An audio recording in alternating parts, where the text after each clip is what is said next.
We have lots of PowerPoint presentations available right now, but there's no way that we can really use them because we're not at school and there are no learners either. So I'm going to show you how you can take those PowerPoint presentations and convert them into video with audio, then to simulate the lesson that you're about to present.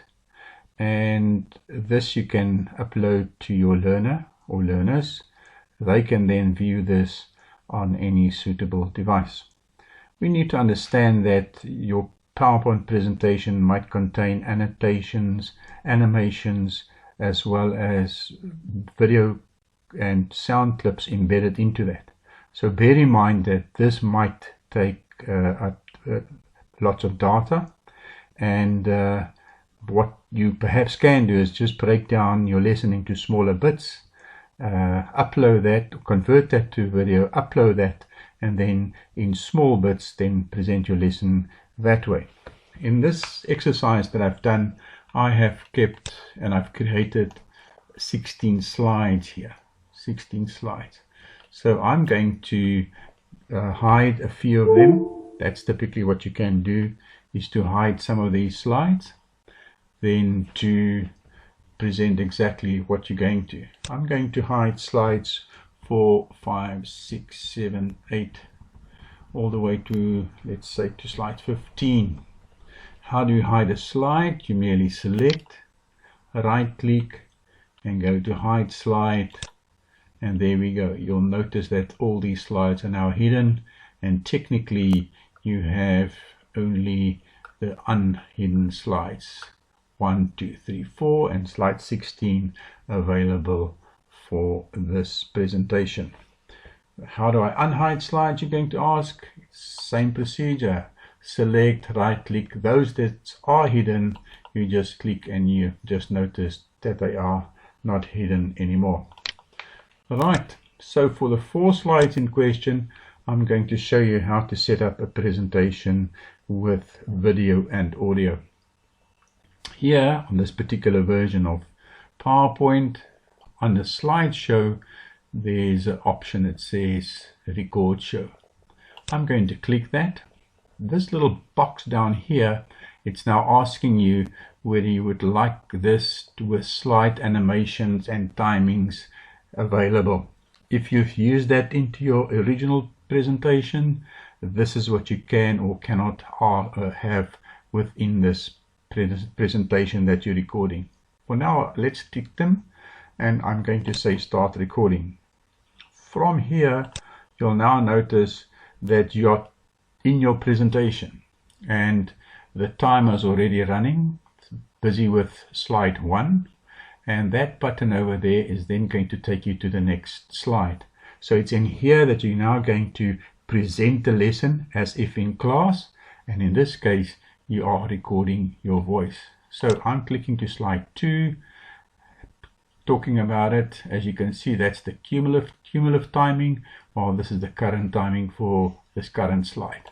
And I'm now going to click through these.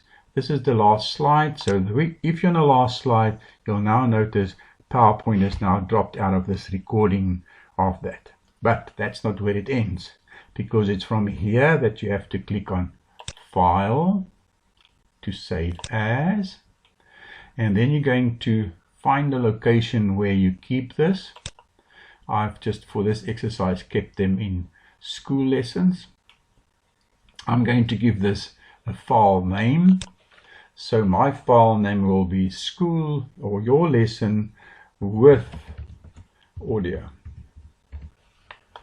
With audio. And it's from here. This is the important part. Save as type.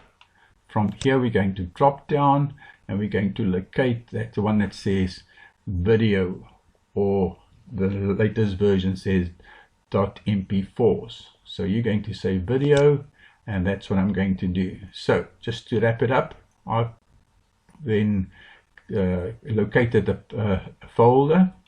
I've given it a proper name, and I've also determined the file type to be video. I click on save, And that's exactly what's going to happen now. You have to notice that on the bar down here, there the progress of this conversion is now happening. So wait until that progress bar has been completed 100%. Otherwise we're going to miss this whole conversion of these PowerPoint files. So this might take a while depending on how many slides you've selected and the content of those slides that you've done. And I'm going to say this again while I have the time. Keep this in sizable chunks so that we have at least enough data, or don't use as much data, particularly for those learners that need to have smaller files due to data restrictions.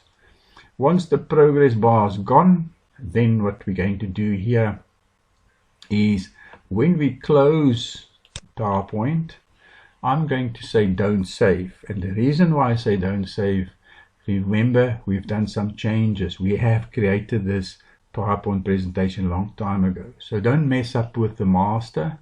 We click on don't save, and that's where it's going to be. Right, let's quickly have a look then if and what has happened so far. I can see there's my little file sitting in my schools lessons folder. It says schools lessons with audio. It's an MP4. That means it can be opened up by every suitable device, and that is the size. Remember, keep this as close, or rather as small as possible, so that we give everyone a fair chance for this. I'm going to double click this. It's then going to open up, and here's the presentation. The little exercise is going to give you a better opportunity to create your PowerPoint files, video files.